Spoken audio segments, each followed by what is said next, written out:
Hey, it's Thursday. We got another chocolate maker we're going to talk about today. This one is one of the early makers from Europe, and it is Domori. Domori is an Italian chocolate bean-to-bar chocolate maker, founded in 1997 by Gianluca Franzoni. Gianluca, he was in Genoa, Italy. But before we get into when he started Domori, let's go back a little bit and get some history on him. So Gianluca, who also sometimes has the nickname Mac Domori, obviously I know where that came from, but I don't really know where it came from. But he studied economics and business at the University of Bologna, graduated in 1990. In 1993, he moved to Venezuela to sell water purification plants. When he was there, he lived with a host family that lived on a farm, and he got to know some of the crops that were growing in Venezuela, including cacao, and really discovered that he loved cacao and all things cacao, and really got interested in researching it and learning more about it.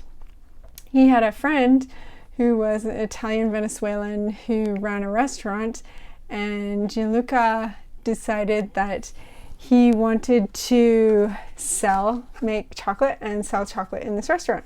So he did that for a little while, and then in 1994 he left the restaurant to more seriously pursue cacao and chocolate making. So he did a lot of research on the cacao plant, on the fermentation process, on farming practices, just a lot of research. He came across the idea of Criollo being the best beans, and he really started just pouring himself into research about these beans. So in 1997, he opened Domori Chocolate in Genoa, Italy. And that name comes from another thing that he really likes, which was 17th century, 18th century Italy. Domori is a Venetian dialect term that it's a typical expression that refers to the two statues that mark time in the Piazza San Marco in Venice. And Venice was also, at that time, Venice would have been the trading center of the area. They would have traded in spices and commodities like chocolate. So that is where the name Domori comes from. Because he did so much work with the genetics and trying to understand genetics versus flavor, he also got this other nickname called the cacao shaman. And partially because he believes that genetics plays a large role in the flavor profile of cacao beans and of chocolate, giving a lesser role to terroir and to processing. So he feels that genetics is a really important part of getting good flavor out of bar. So 1997, they opened the company. Let's see, what else I want to tell you. Okay, so I want to read this list. On their website, they have a list of, this was their first. So I neither confirm nor deny, but these are what they list on their website. So they were first to only use fine cacao to make chocolate. They were the first to make chocolate with Criollo. They were the first to create 100% Criollo bar. They were the first to control entire supply chain from plantation to bar. They were the first chocolate manufacturer to use traditional farming methods. So that's the first that they list on their website. He wasn't when the bean-to-bar movement was reviving in the 90s. He was one of the early people to get in Italy, in anywhere in the world. So let's see. Domori has partnered with a Venezuelan farm since 2001. They've for sure been partnered with the farm Hacienda San Jose in Venezuela with the Franceschi family, I think that's how you say it, for the sole purpose of preserving Criollo varietals. So they claim to be the world's largest Criollo plantation with 320 hectares. And I believe as of right now, they have at least 10 varietals. And you have probably heard of these kinds of Criollo. But, okay, so let's talk about, I'll come back to that, I'll circle back around to that one, the Domori Criollo Project. Okay, so let's talk about the beans. So this bar,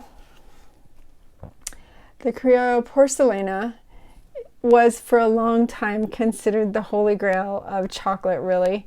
It was a pure strain of Criollo, 70%. So they also have Domori has a really high standard for their beans. He's got this whole tasting system that he has for the beans, and he only accepts the beans that meet 70% of the quality standards. So he's got high standards for the beans. So we've got this Criollo bar, and Domori uses what is called a low impact process. That's what they call. So it's got 3 parts to it.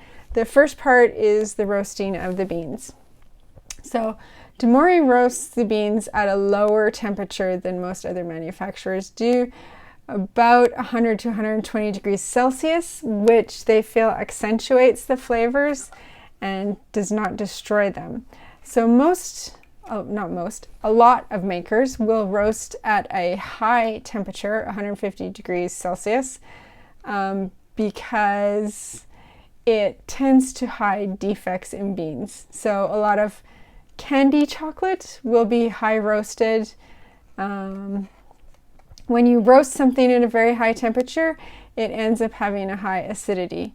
So because Criollo are naturally low in tannins, which is what gives chocolate some of its bitter flavor, they don't need to roast it at that high temperature to get rid of the bitter tannins. So they can have a slow, low roast, which is the first part of their low impact process. The second part of their low impact process is they don't really conch. They use a water-cooled ball mill refiner system. The water cooling system of the ball refiner keeps the temperature below 45 degrees centigrade, which means that the aromatics won't evaporate off. The ball mill has stainless steel balls that grind up the chocolate particles. They say to 10 microns, which is pretty small. The smallest your tongue you can detect in your mouth is 25 to 20 microns. So their chocolate feels really smooth, has a smooth mouthfeel. And one of the purposes for conching, again, is to reduce acidity in the beans. And because they're starting with a Criollo bean to begin with, it already has low acidity, so conching is not really necessary. You get the emulsification from the ball mill there, so they don't really need to conch.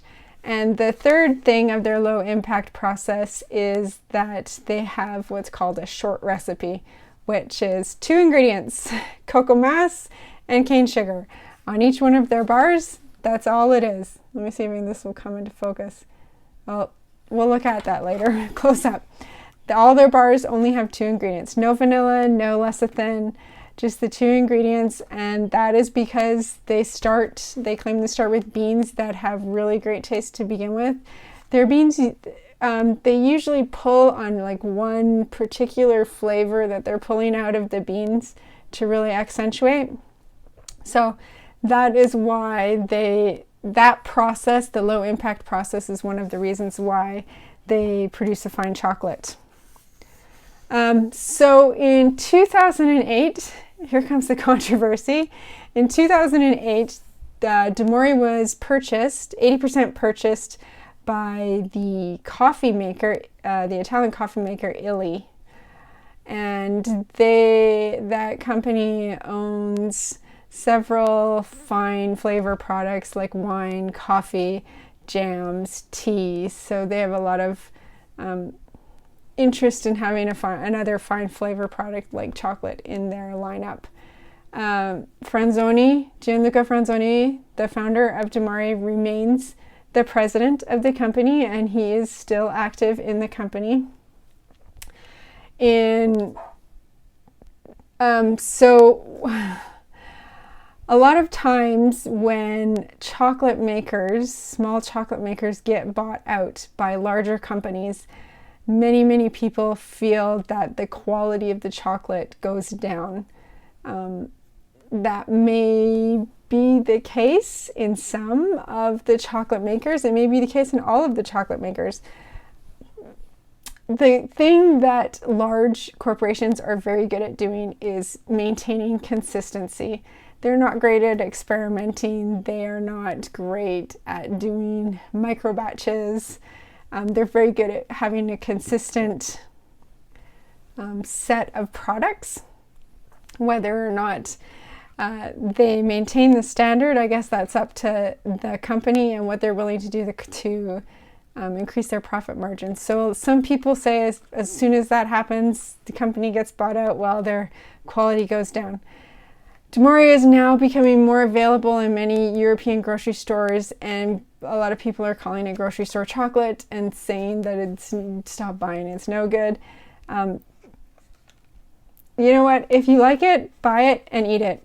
There are a lot worse things that you could get in the grocery store, and Domori is really important to the craft chocolate movement because they were really part of bringing it back, and they're part of bringing the Criollo beans and genetic biodiversity back into the craft bar movement. Let's open a bar and I'll talk about the Criollo beans as we're looking at the bar. So let's do that now. Okay. So I'm going to try, I have the Criollo Porcelana, which is the Holy Grail.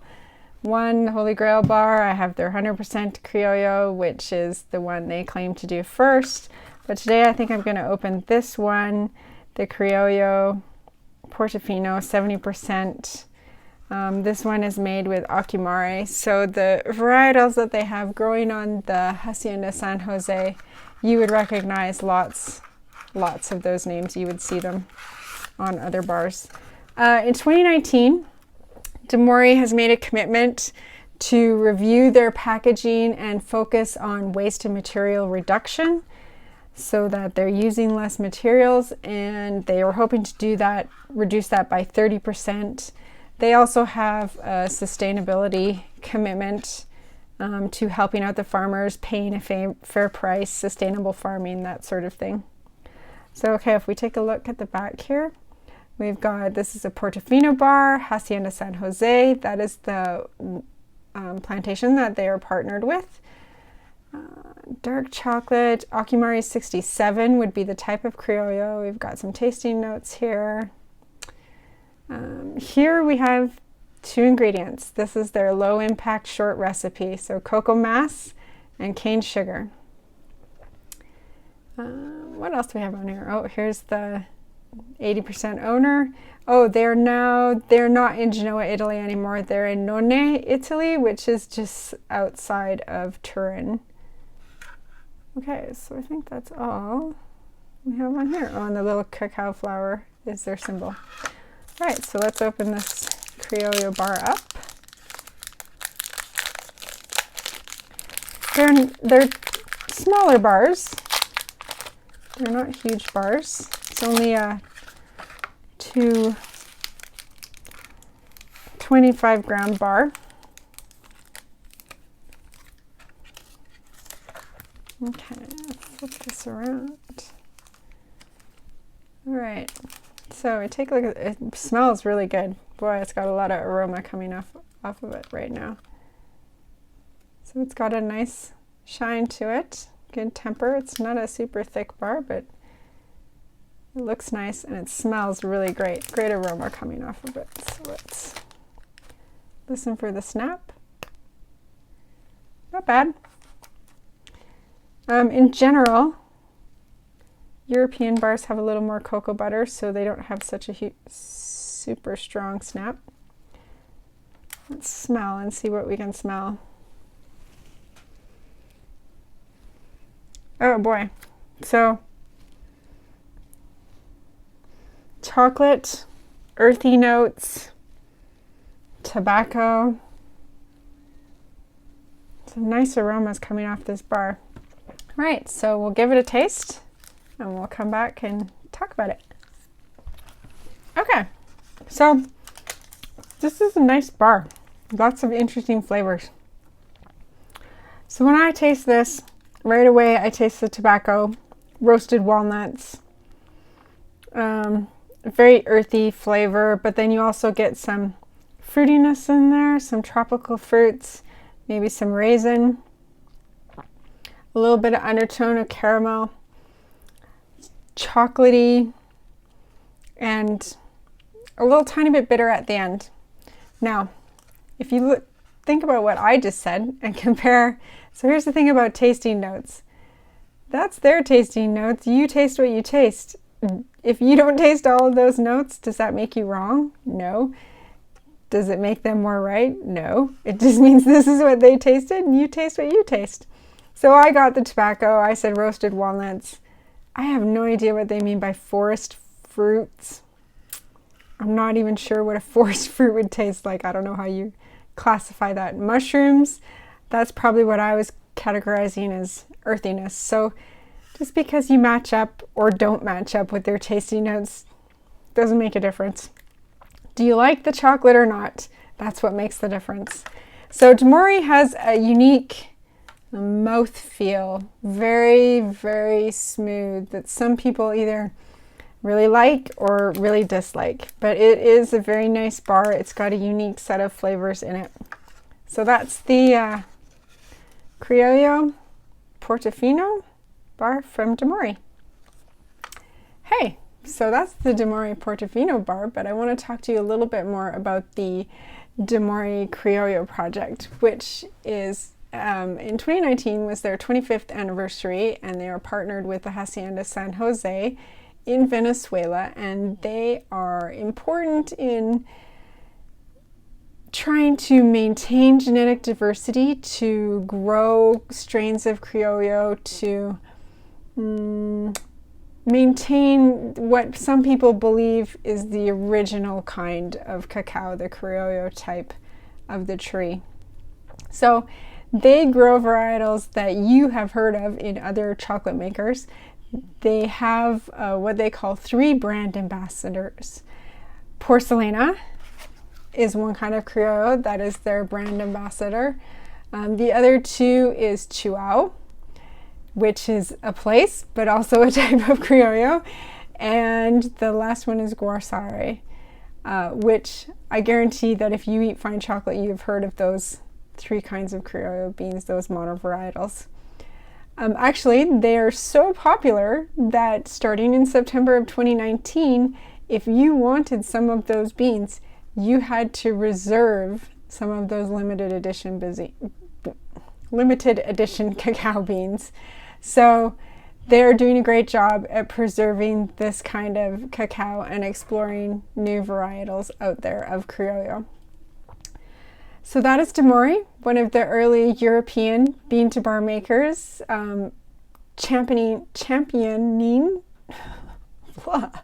tripping over English words today too, championing the Criollo genetic variety of cacao and working towards genetic diversity in the cacao industry itself.